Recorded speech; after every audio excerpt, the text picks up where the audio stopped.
A maioria dos primeiros habitantes que aqui chegaram foram se instalando na zona rural. Tanto que o censo de 1950 aferiu que, na época, pouco mais de 7.000 pessoas residiam na zona urbana de Maringá. Já no campo, mais de 30.000 pessoas estavam instaladas. Uma grande diferença. Contudo, as grandes geadas que ocorreram desde a década de 1950 promoveram o êxodo rural. Assim, problemas sociais foram inevitáveis, mas a partir de políticas visando atender a essa demanda crescente de pessoas pela cidade, a resposta veio com a implantação de zonas habitacionais de cunho popular. Mas quais foram os primeiros conjuntos populares a serem construídos em Maringá? Fiquem por aí que traremos essa resposta e outras curiosidades. Sejam bem-vindos ao Maringá Histórica.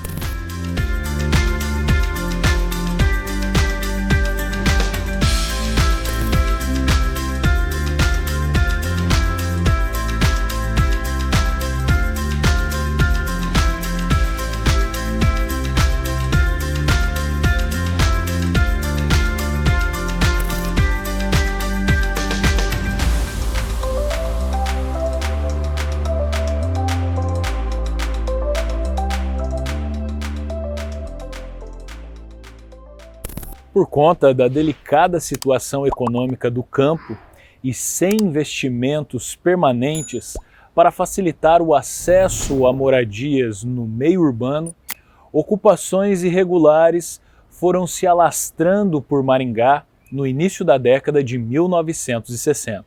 Para reduzir a este problema, foi construído o primeiro conjunto habitacional da cidade. Trata-se do conjunto residencial das quadras 67A e 68, localizado na Rua Ipiranga, na Zona 4. Com 41 unidades, o empreendimento foi aprovado em 1962 e implantado em 1963. Entretanto, é importante destacar que o problema habitacional também era percebido no resto do país.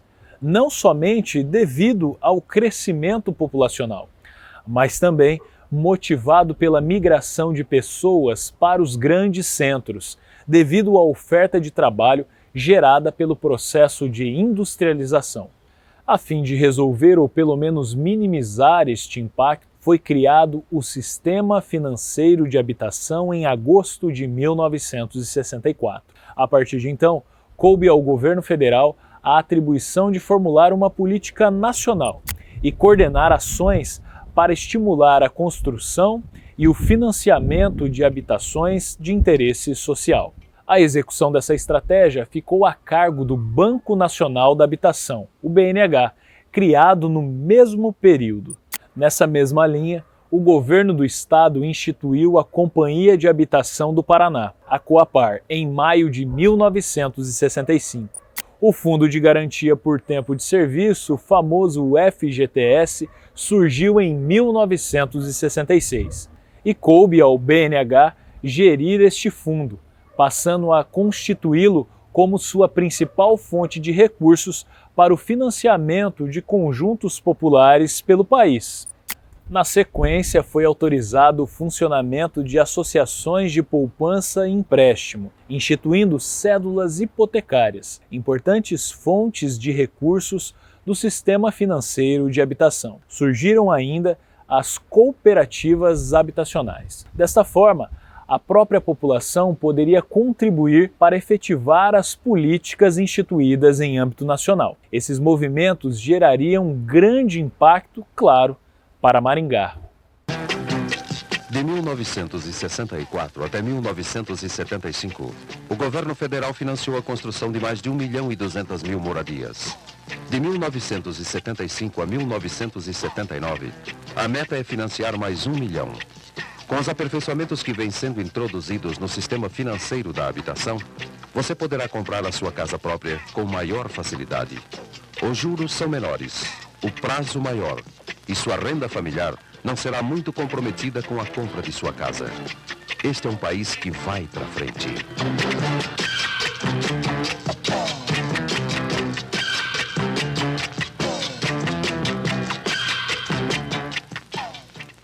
Em âmbito municipal, as ações do poder público se consolidaram durante a gestão do prefeito Luiz Moreira de Carvalho, por meio da instituição da Companhia de Habitação Popular de Maringá, em julho de 1966.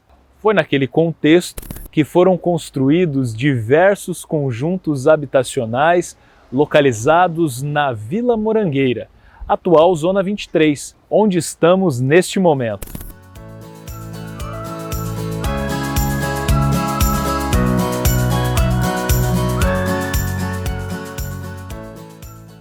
Para melhor compreensão de nosso resgate, o alvará de implantação da Vila Morangueira havia sido aprovado em dezembro de 1961, quando ela foi implantada na antiga área da Fazenda Maringá, do suíço Alfredo Werner Niffler.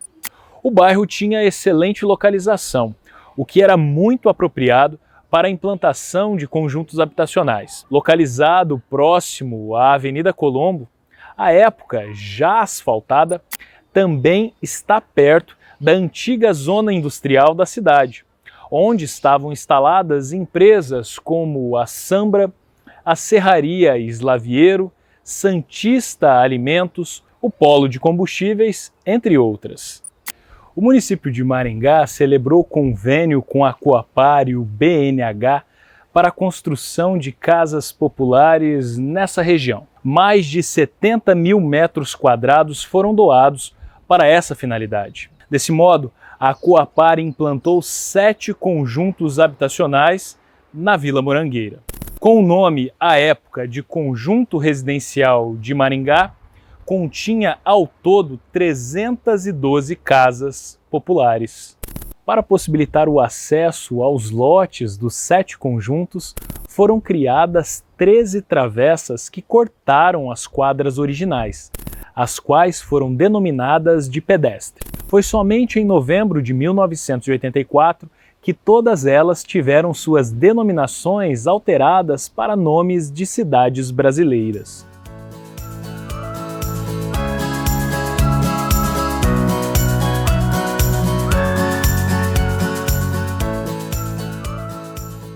Todas essas travessas têm largura de 4 metros, metade da largura das ruas do bairro. A única exceção é a Travessa Porto Alegre, que tem 5 metros.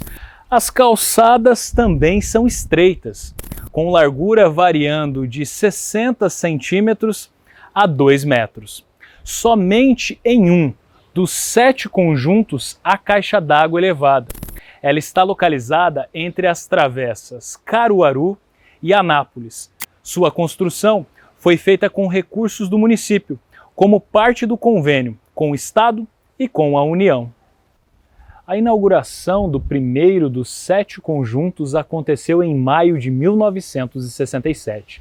O governador Paulo Pimentel esteve presente à solenidade, que estava inserida na programação do 20º aniversário da cidade. Bem aqui, na esquina da Rua Bogotá com a Travessa Goiânia, havia uma placa demarcando essa solenidade, a qual, infelizmente, foi furtada há alguns anos.